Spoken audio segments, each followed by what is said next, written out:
Assalamualaikum warahmatullahi wabarakatuh. Bismillahirrahmanirrahim. Alhamdulillahirabbil alamin wa bihi nasta'in ala umuri dunya waddin, wassalatu wassalamu ala asyrafil anbiya'i wal mursalin wa ala alihi wa sahbihi wa man sara ala nahjihi bi ihsanin ila yaumiddin wa ba'd.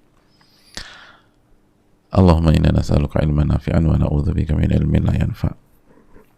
Hadirin Allah muliakan, alhamdulillah kita panjatkan puji dan syukur kita kepada Allah Subhanahu wa taala atas segala nikmat yang Allah berikan dan Allah limpahkan kepada kita.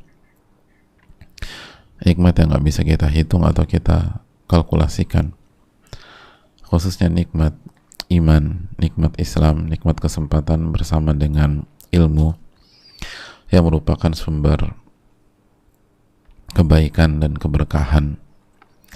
Sampai-sampai sebagaimana yang sudah kita sampaikan, para ulama klasik menyebutkan hari di mana ilmu mereka tidak bertambah,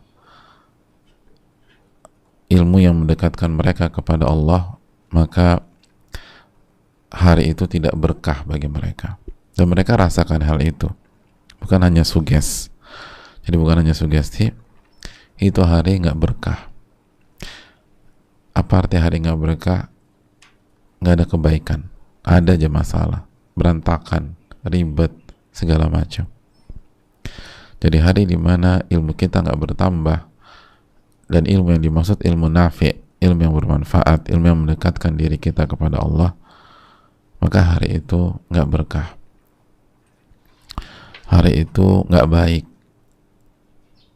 hari itu penuh dengan masalah yang nggak terpecahkan, masalah yang membuat kita terpukul, ujian yang membuat kita jatuh.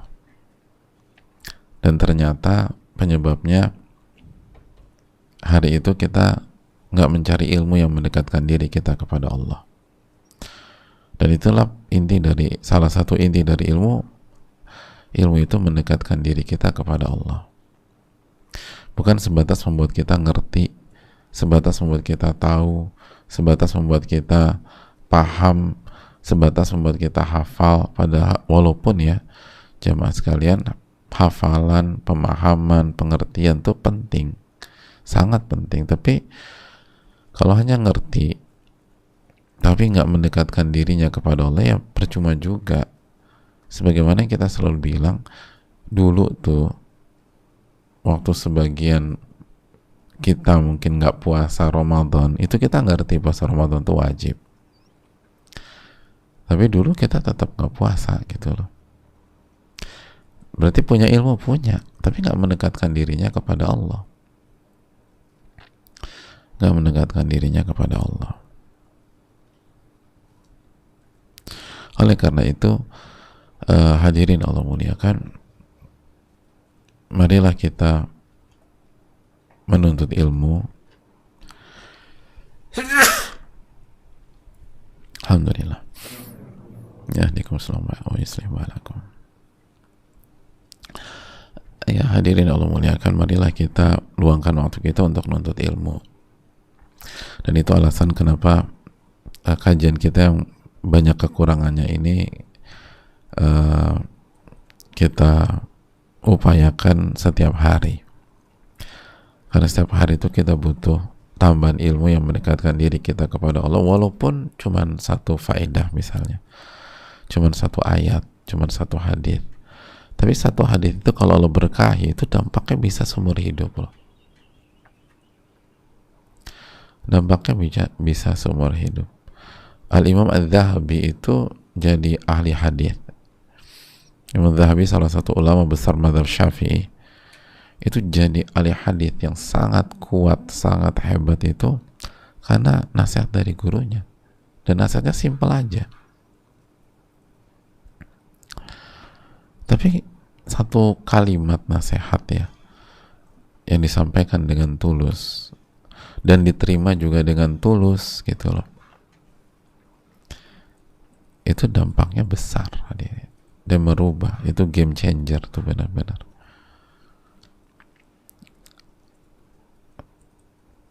Gitulah hadirin. Jadi marilah kita isi beberapa saat di di tengah-tengah waktu kita, kepadatan kita, dengan nyari ilmu yang mendekatkan diri kita kepada Allah. Hadirin Allah muliakan, dan selalu minta pertolongan. Allahumma inna nas'aluka ilman nafi'a wa na'udzubika min ilmin la yanfa'. Ya Allah, berikanlah kami ilmu yang bermanfaat dan lindungilah kami dari ilmu yang tidak bermanfaat.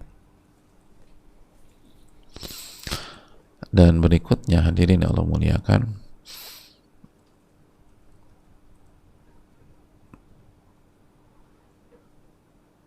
selanjutnya jaga syahadatain kita dan ucapkanlah salawat dan salam kepada Nabi kita, Rasul kita, Sayyidina Muhammadin sallallahu alaihi wa ala alihi wasallam, beserta para keluarga, para sahabat, dan orang-orang yang istiqomah berjalan di bawah naungan sunnah beliau sampai hari kiamat kelak. Dan sekali lagi, kemarin kita udah belajar kalau sekali lagi nama Nabi kita sallallahu alaihi wasallam disebutkan, selalu ingat beliaulah sosok satu-satunya yang peduli sama kita di sirat, gitu loh. Gitu. Yang peduli sama kita dan umat di saat di sirat hanya para rasul. Nggak ada yang bicara kecuali rasul. Nggak ada yang berdiri di sirat, di atas sirat lalu mendoakan kita kecuali Rasulullah sallallahu alaihi wasallam. Nah, itu yang nggak boleh kita lupa, hadirin. Jadi sebuah kekikiran yang luar biasa, pelit banget kalau nama beliau disebutkan sallallahu alaihi wasallam dan kita nggak bersalawat, gitu loh. Itu benar-benar yang peduli sama kita nanti itu Rasulullah sallallahu alaihi wasallam. Jadi bersalawatlah kepada beliau. Allahumma salli wa sallim wa barik wa an'im ala nabiyyika wa rasulika sayyidina Muhammadin sallallahu alaihi wasallam. Baik, kita masuk ke hadis berikutnya yang dibawakan Imam Nawawi, dan semoga Allah merahmati Imam An-Nawawi rahimahullah, Abu Zakaria Yahya bin Sharaf bin Murri, sosok yang sangat luar biasa. Semoga Allah merahmati beliau dengan rahmat yang sangat luas, merahmati orang tua beliau, keluarga beliau, dan semoga Allah merahmati kita semua. Hadirin Allah muliakan, ini hadis yang sangat yang cukup panjang, cukup panjang, yang dibawakan Imam Nawawi rahimahullah. Maka di pertemuan kali ini kita akan berkenalan dulu sama sahabat yang meriwayatkan hadis ini, yaitu Abdullah bin Zubair radhiyallahu taala anhuma. Abdullah bin Zubair, karena inilah hadis Abdullah bin Zubair ini yang dibawakan oleh Al-Imam An-Nawawi rahimahullah. Nah, siapakah Abdullah bin Zubair bin Al-Awwam? Beliau adalah sahabat yang sangat terkenal, hadirin. Sahabat yang terkenal, sahabiyun masyhur. Beliau bernama Abdullah bin Zubair bin Al-Awwam bin Khuwailid bin Asad bin Abdul Uzza bin Qusay bin Kilab Al-Qurashi Al-Asadi.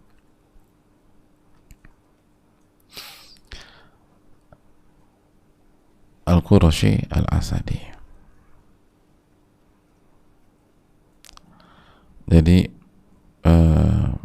beliau itu sekali lagi bernama Abdullah bin Zubair bin Al-Awwam bin Khuwailid bin Asad bin Abdul Uzza bin Qusay bin Kilab. Berarti nama ayahnya siapa, hadir? Kok tahu? Karena Abdullah bin Zubair, ya gitu aja.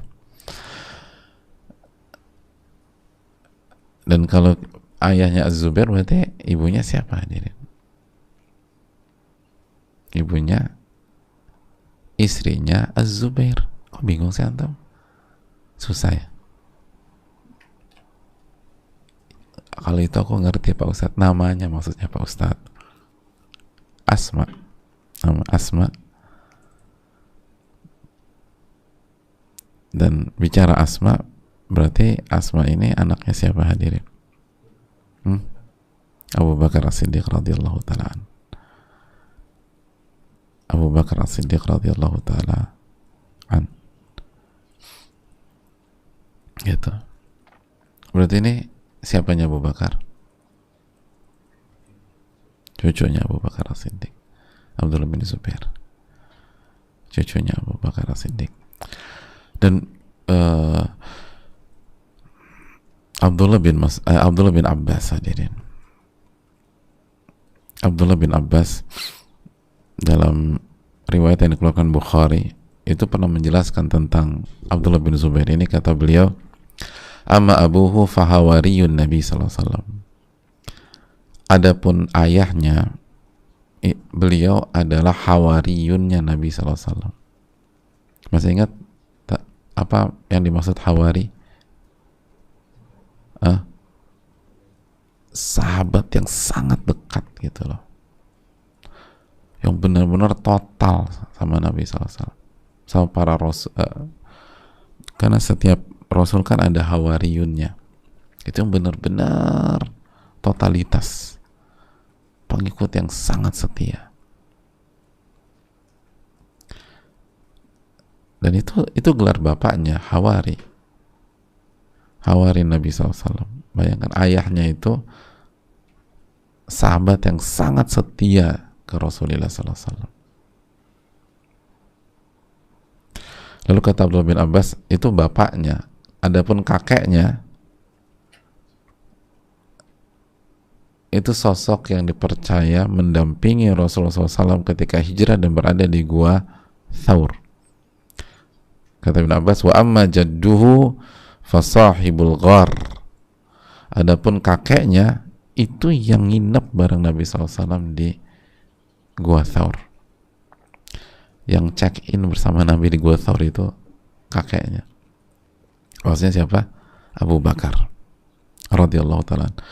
Jadi bapaknya hawariyun, kakeknya sahibul ghar, yang dipercaya Nabi SAW menemani beliau ketika hijrah dan transit kurang lebih 3 hari di Gua Thaur, dan Nabi hanya percayakan kepada Abu Bakar As-Siddiq radhiyallahu ta'ala. Bahkan sekali Umar dan Uthman hijrah di waktu yang berbeda dengan Nabi SAW, nggak bersama beliau. Yang bersama beliau Abu Bakar As-Siddiq radhiyallahu, itu kakeknya. Adapun ibunya Asma, kata Abdullah bin Abbas. Adapun tantenya siapa berarti? Khalahnya siapa? Ummul Mukminin, kata Abdullah bin Abbas. Tantenya ibundanya umat Islam, Aisyah radhiyallahu ta'ala anha. Komplit ya, mantap banget. Itu tante dari pihak apa? Dari pihak ibu. Khalatuhu fa ummul mukminin, Aisyah. Adapun ammah, tante dari pihak ayah siapa? Istri Rasulullah sallallahu alaihi wasallam, Khadijah. Khuwailid kan tadi. Jadi garis tante dari garis ayah itu Khadijah, Abdullah bin Zubair bin Awam bin Khuwailid.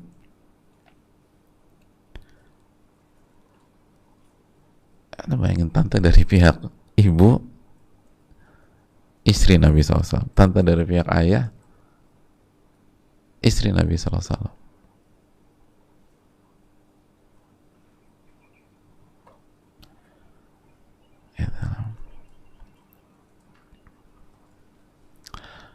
Adapun neneknya siapa? Neneknya tantenya Nabi SAW dari pihak ayah. Siapa? Sofia.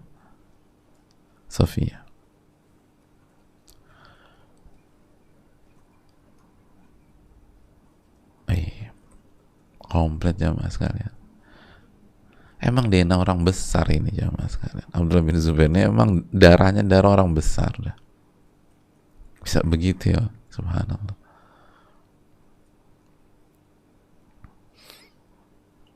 memang mereka tuh itu tadi, emang membangun keluarga besar tuh dari circle mereka gitu. Memang Abdullah bin Zubair memang tante pihak ayah Khadijah, tante pihak ibu Aisyah. Luar biasa itu, ada itu komplit udah. Ayahnya Hawarinya Nabi SAW, kakeknya Abu Bakar, manusia terbaik di dunia setelah generasi para nabi dan rasul, ibunya Asma,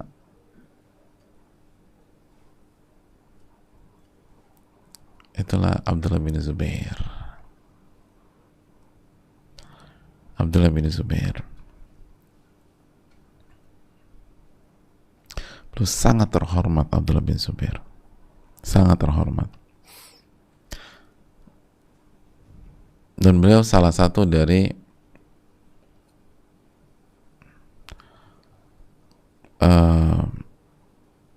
empat nama Abdullah yang sangat terkenal. Siapa aja? 4 nama Abdullah yang sangat terkenal, 4 sosok yang namanya Abdullah dan sangat-sangat terkenal. Siapa? Abdullah bin Abbas, terus Abdullah bin Umar, Abdullah bin Amr bin As, terus yang Abdullah bin Az-Zubair. Loh, kok Abdullah bin Mas'ud nggak masuk? Abdullah bin Mas'ud sangat senior. Itulah.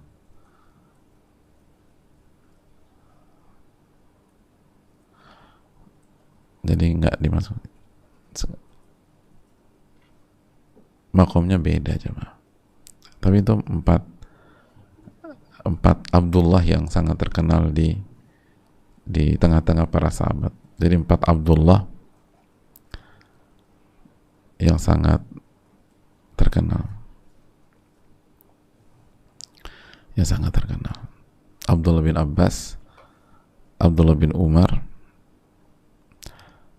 Abdullah bin Amr bin As, Abdullah bin Zubair.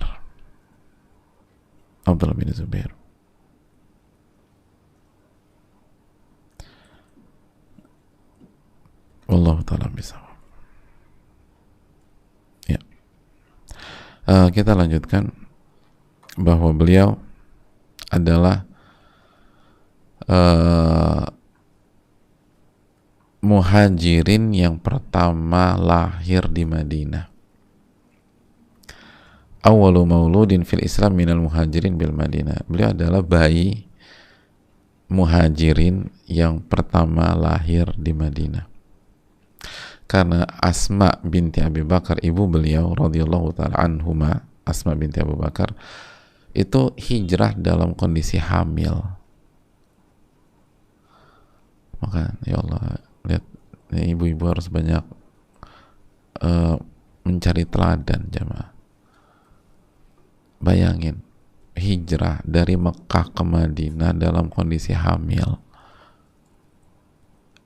nggak ada bus,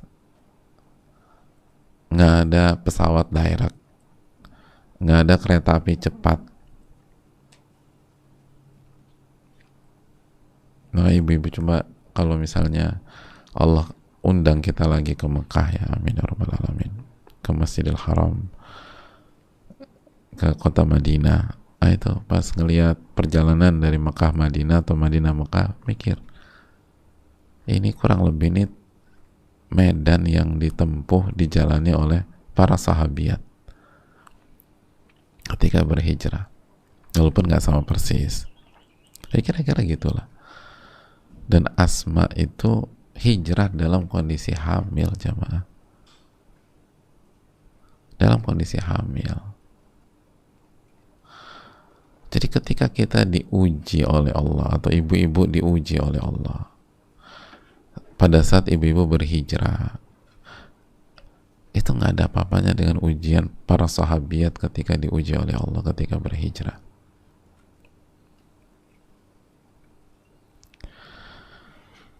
Itu yang perlu kita tanamkan. Makanya ini Abdullah bin Zubair memang, kenapa beliau luar biasa ya, ibunya memang pejuang juga jamaah. Hamil itu udah diajak hijrah begitu. Kita nih hijrah setelah 30 tahun 40 tahun, beliau tuh belum lahirnya udah hijrah, Masya Allah, masih dalam perut tuh hijrah udah.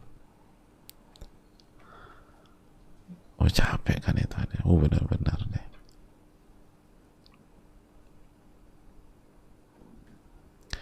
Itu ya, beda sama kita kayaknya.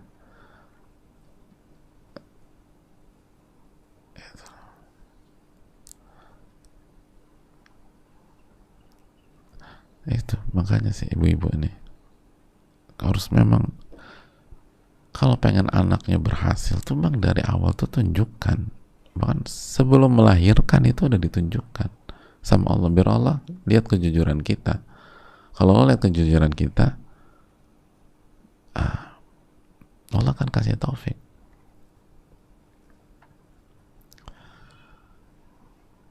Jangan narasinya pas hamil manja sama suami lah, manja inilah, pokoknya semua harus diturutin. Manja sama suami bagus, tapi jangan itu jadi narasi utama gitu loh, yang pengen ini pengen itu segala macam. Loh, ini Asma itu hijrah pas hamil gitu. Kayak anaknya Abdullah bin Zubair dengan taufik Allah Subhanahu wa ta'ala. Jadi ini bayi pertama, makanya senang banget tadi umat Islam waktu Abdullah bin Zubair lahir tuh senang banget. Cucunya Abu Bakar As-Siddiq radhiyallahu ta'ala. Lalu ditahnik langsung oleh Rasulullah SAW dengan kurma dan didoakan keberkahan gitu loh. Gitu. Didoakan. Maka waktu itu lahir itu di Kuba, di Masjid Kuba atau di daerah Kuba. Lalu beliau datang ke Rasulullah SAW. Lalu Nabi SAW mentahnik,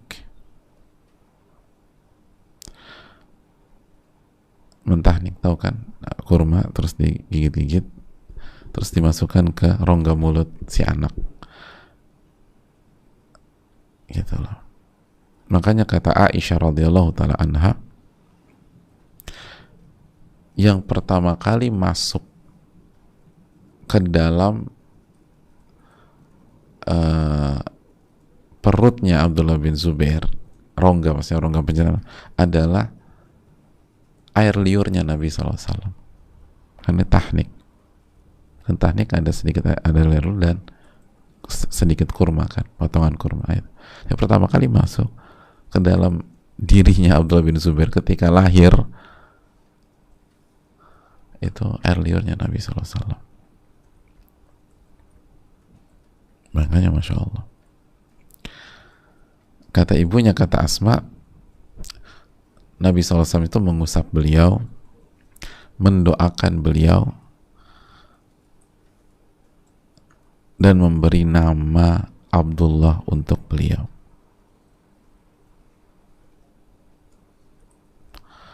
Gitu loh. Jadi nama Abdullah ini langsung dari Rasulullah SAW.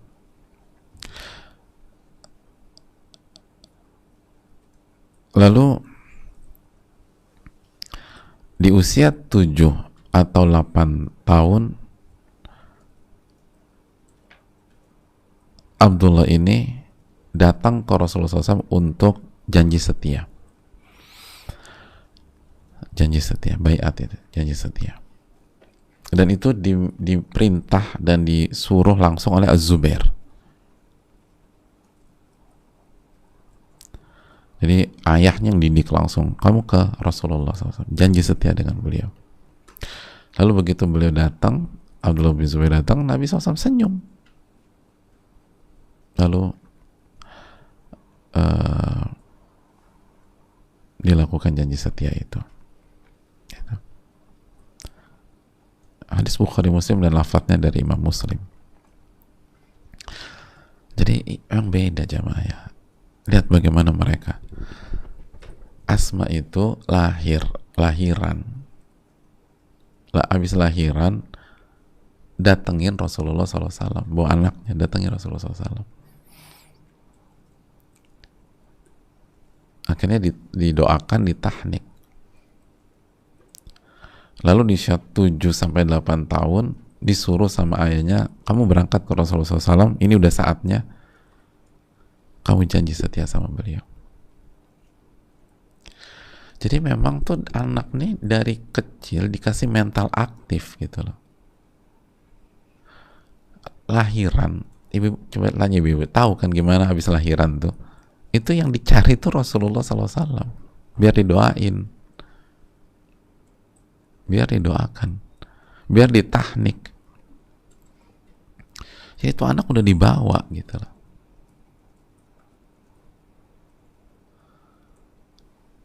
Emang mereka tuh punya mental ngejar, hadirin, mental aktif.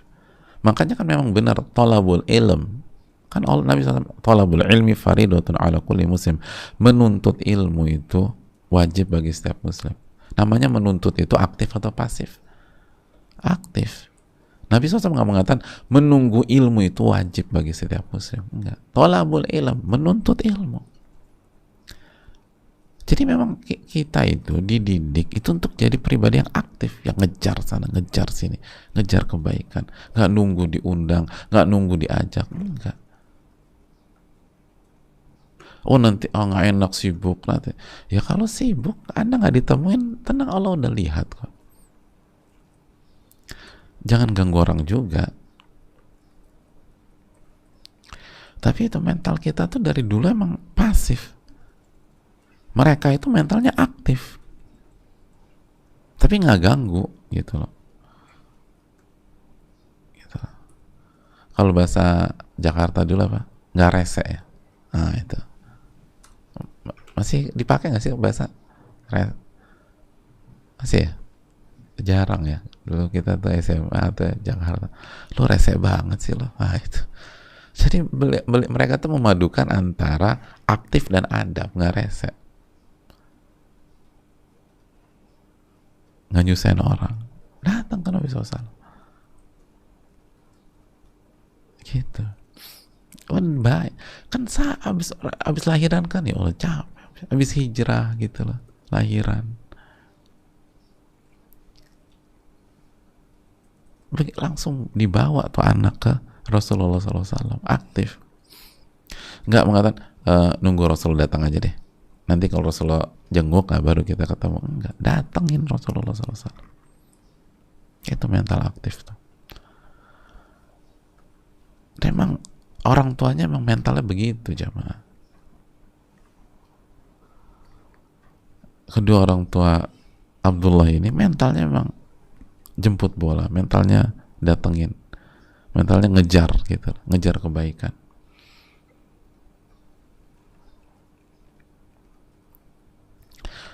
Bayangin anak usia 7-8 tahun suruh ke Rasul, suruh sumpah setia atau janji setia. Ya Allah, kita 7-8 tahun diajak ke toko mainan gitu, diajak ke mall, walaupun boleh aja diajak ke mall main, boleh gitu, memang anak kecil, tapi mana spirit perjuangannya itu loh. Itu poinnya, bukan nggak boleh mainan, silakan selama mainannya halal gitu. Tapi mana dibawa ke orang solehnya tuh mana? Dibawa ke guru-guru kita tuh mana?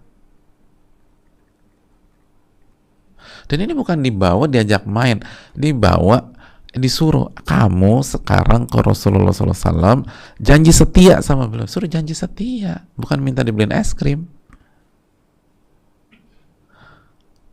bukan jajan bakso, janji setia, hadirin. Jadi memang anak tuh udah dipersiapkan dari dulu, dari lahir tuh emang udah dipersiapkan sama mereka.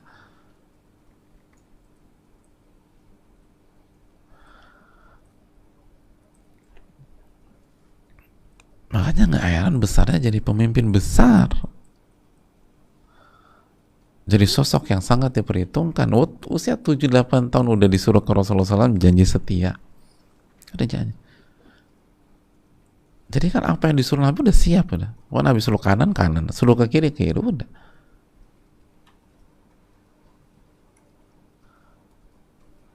Ada porsi main anak-anak, ada. Dan Nabi kan SAW sosok yang sangat bijak. Wong masih lomba lari dengan Aisyah radhiyallahu taala anha. Beliau adalah sosok yang sangat bijak sallallahu alaihi wasallam. Tapi spiritnya itu loh hadirin. Di saat kita bilang, ini kan masih kecil, masih kecil. Loh, itu pondasi itu masa kecil. Jadi masih dalam kandungan dan di bawah hijrah. Terus langsung dibawa ke Rasulullah SAW. Di teknik itu. Kenapa beliau dapat keutamaan ditahnik oleh Rasulullah SAW, dan kata Aisyah tadi, yang pertama kali masuk ke rongga pencernanya adalah air liurnya Nabi SAW. Itu kan berkahnya ngejar, gitu lah. Dengan segala konsekuensi, capek, letih, sakit, habis melahirkan, itu dikesampingkan. Yang penting ketemu Nabi SAW dulu deh. Penting ketemu. Ya, anak harus ketemu dengan Nabi SAW. Gitulah.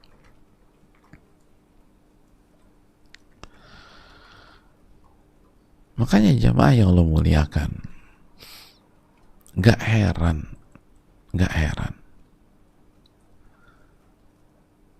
kalau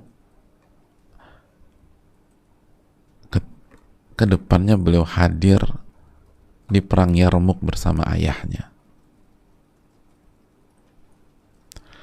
lalu hadir di khutbahnya Umar di Jabiyah, lalu beliau pun juga ikut membuka Afrika bersama Abdullah bin Abi Sarh. Di zaman Uthman, ikut buka Afrika di zaman Uthman bin Affan.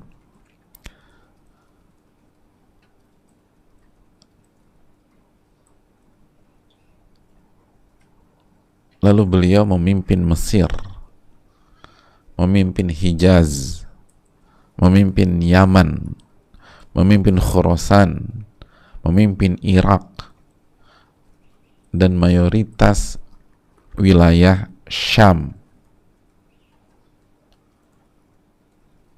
kurang lebih selama 9 tahun. Itu nggak heran, dari kecil udah begitu. Belum mimpin Mesir, mimpin Hijaz, mimpin Yaman, mimpin Khurasan, mimpin Irak, dan mimpin mayoritas wilayah Syam. Beliau sosok yang sangat fasih, orator beliau ini. Retorikanya bagus, sangat fasih. Dan di waktu yang sama rajin puasa sunnah, hadirin.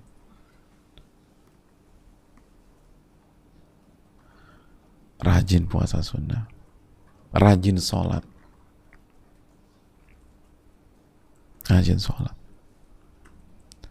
dan kalau sholat lama, hadirin. Abdullah bin Zubair ini radhiyallahu ta'ala, kalau sholat lama, ya dari kecil itu hidupnya udah dibuat berjuang. Kan lisan oke. Kemampuan berbicara tuh level tinggi, rajin puasa, sholat dijaga, kalau sholat panjang, nyalinya tinggi, hadir. Abdullah bin Zubair itu nyalinya sangat tinggi.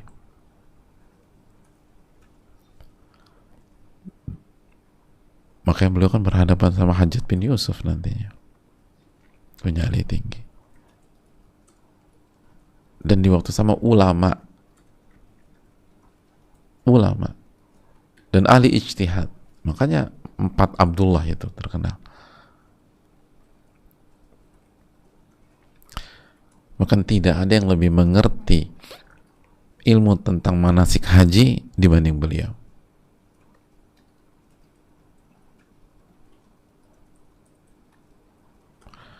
Jadi spesialisasinya tuh haji, hadirin. Tapi semua bab jago beliau ini.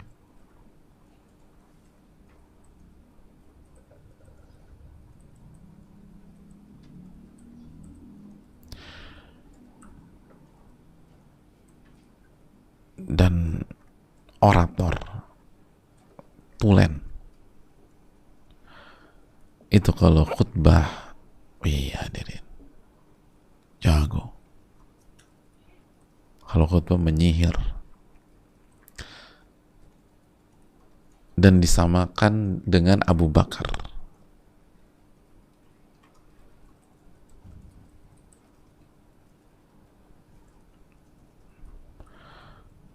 Abu Bakar kan sangat jago jamaah.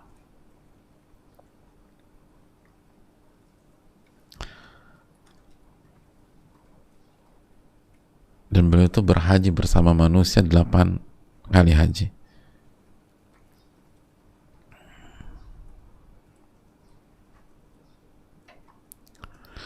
Dan di beliaulah yang yang membuat uang dirham itu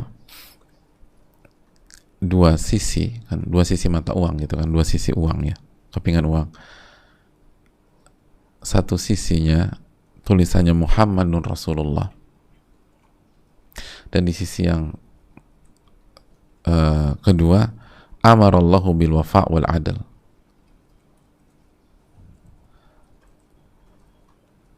Jadi beliau mengukir uang dirham itu di satu sisi tulisannya Muhammad Rasulullah sallallahu alaihi wasallam. Yang kedua di sisi mata amarallahu bil wafa wal adl. Allah perintahkan untuk menunaikan amanat, setia dan adil. Wafa. Jadi Allah perintahkan kita untuk menjaga amanat, setia dan adil. Itu uang dirham di beliau itu.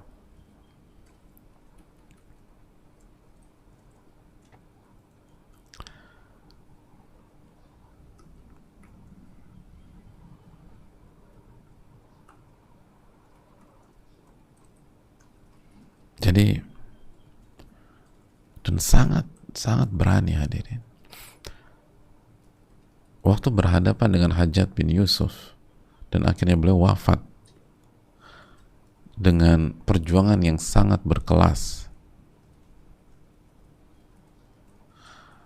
Itu usia beliau 80-an tahun. 80-an tahun. Udah di atas 80. Itu masih berjuang. Jadi sosok ini tuh dari dalam perut tuh sampai usia 80-an ke atas, hidupnya itu perjuangan. Dari dalam kandungan, lahir, usia 7 atau 8 tahun datang, dan belum datang sendiri kan. Karena bisa disuruh sama Zubair, kamu pergi.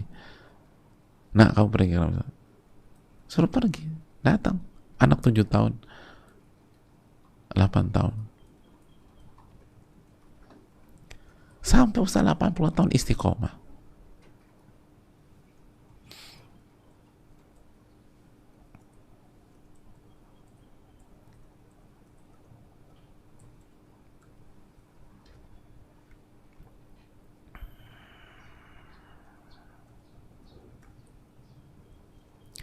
Allah Ta'ala.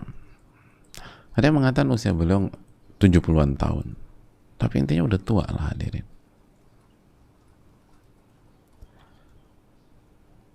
Udah sangat tua.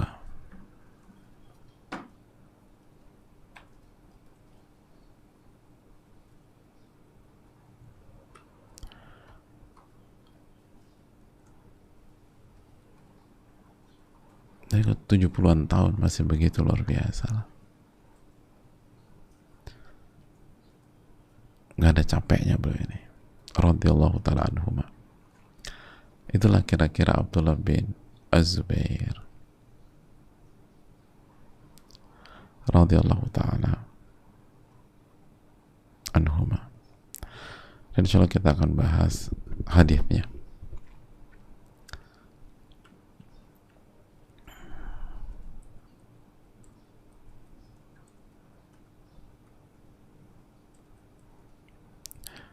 Dan beliau, sekali lagi, ada diriwayatkan ketika beliau mau berhadapan dengan Hajjaj,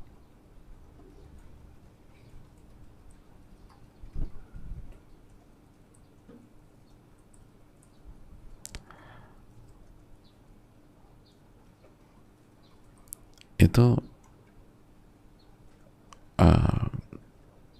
dinasehati oleh ibunya. Udah tua banget. Karena diriwayatkan tuh ada kemungkinan dimutilasi kalau kalah. Dimutilasi. Dan orang kan nggak nyaman ya dimutilasi. Apa kata Asma? Kata bahasa kita nih, nah kok begitu aja bingung. Itu kambing, kata Asma, itu kambing kalau sudah disembelih dia nggak akan pernah merasakan sakitnya dikulitin, dipotong, dicincang dan seterusnya.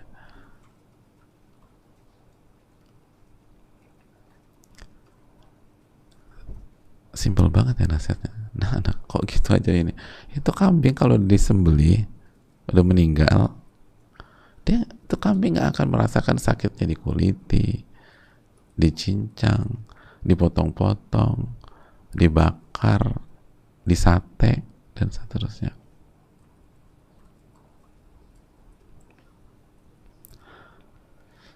Masya Allah, hadirin. Allah Ta'ala misal. Allah Ta'ala mungkin itu sekilas dengan segala keterbatasan dan kekurangan. Dan insya Allah kita akan masuk ke hadis beliau mulai dari esok hari biidznillah ta'ala kalau Allah mudahkan. Wassallallahu ala nabiyina Muhammad. Tapi kita buka sesi sedikit waktu untuk sesi tanya jawab.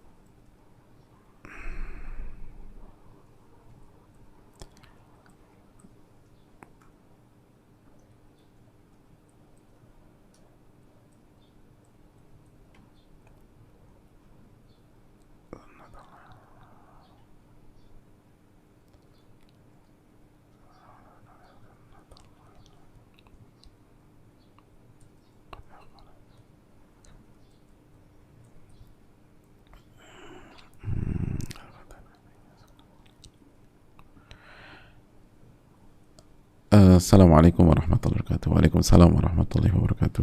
Semoga Allah senantiasa merahmati Imam Nawawi, guru, keluarga, sahabat, amin ya rabbal alamin, ustadz, keluarga, tim, juga seluruh kaum muslimin yang semoga Allah rahmati, berkahi dan selalu dalam lindungan Allah, amin ya rabbal alamin. Ustadz, ketika saya sedang berhusnudzan terhadap ujian yang sedang saya hadapi dengan mengingat kisah-kisah Nabi Musa alaihi salam ketika bersama Fir'aun, kisah Hajar, kisah Nabi Ibrahim alaihi salam, kisah Nabi Yusuf alaihissalam, kisah Nabi Yunus alaihissalam. Di situ terkadang suka ada pikiran itu kan cerita para nabi yang memang orang yang soleh dan ibadahnya baik. Kalau saya hanya manusia yang banyak dosa dan ibadahnya juga kurang oke, mana mungkin bisa mendapat pertolongan seperti mereka. Tapi nanti muncul lagi dalam hati saya pikiran pasti nanti ada jalan keluar. Pikiran seperti ini suka membuat saya lemah terhadap pertolongan Allah. Ustaz, apakah ini termasuk waswas syaitan dan lemahnya iman, bagaimana cara untuk melawan pikiran-pikiran negatif seperti itu? Mohon nasihat dan doanya Ustaz. Jazakallahu khairan wa barakallahu fiikum barakallah. Hadirin Allah muliakan, pertama, kalau kita berharap dapat pertolongan yang sama persis dengan mereka, yang enggak mungkin, hadirin.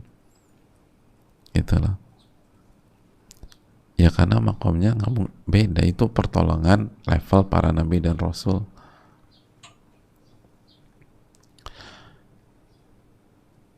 Jadi jangan minta pertolongan yang persis sama kayak mereka gitu.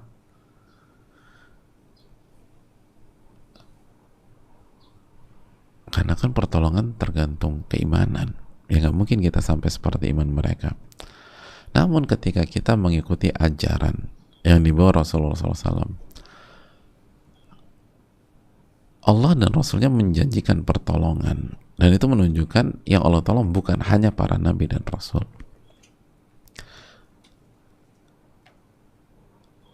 Dan kisah-kisah itu menjadi kekuatan bagi kita, memberikan sebuah pesan bahwa itulah pola kehidupan yang tidak akan berubah. Setiap orang yang berusaha mendekat kepada Allah, bertakwa kepada Allah, akan tolong sesuai dengan kedekatan dan ketakwaannya.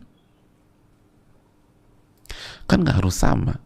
Sebagaimana yang kita sudah bahas kemarin, hadis syafaat, yang memberikan syafaat kepada kita siapa? Rasulullah SAW. Itu jangankan kita dengan para nabi, para nabi aja nggak sama. Para nabi aja nggak sama. Jadi, dan itu nggak ada masalah sama sekali. Bukan membuat kita malas beribadah. Karena Allah berfirman dalam surat Al-Fatah 23, sunnatallahi allati qad khalat min qabl. Itu sunnah Allah, pola Allah yang sudah berlaku atau yang sudah terjadi di masa yang lalu. Qad khalat min qabl. Tapi berikutnya apa? Walan tajida li sunnatillahi tabdila.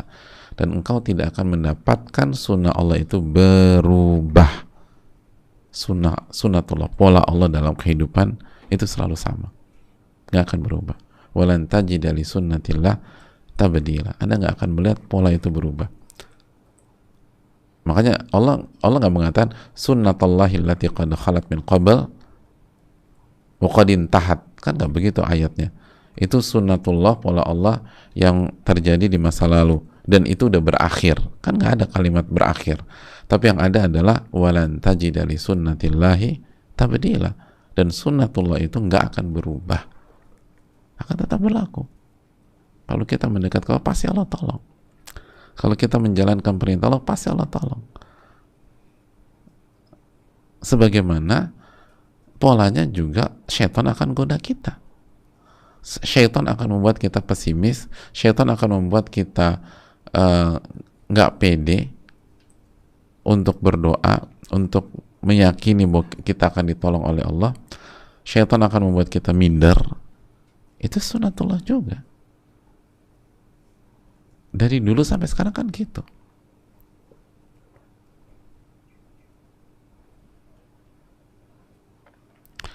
Allah Ta'ala misawab. Jadi hadirin yang Allah muliakan, yakinlah bahwa pola nggak akan berubah. Intan surullah yansurkum. Jika kalian menolong agama Allah, Allah akan tolong kalian. Ihfadillah yahfadka. Jagalah hak Allah, niscaya Allah akan jaga Anda. Pola nggak akan berubah. Ini yang bisa disampaikan. Jazakallahu khairan. Semoga bermanfaat. Kita cukupkan. Allahumma inna nas'aluka ilman nafi'an wa na'udzubika min ilmin la yanfa'. Rabbana taqabbal minna. Subhanakallahumma hamdika asyhadu an la ilaha illa anta astaghfiruka wa atubu ilaik. Assalamualaikum warahmatullahi wabarakatuh.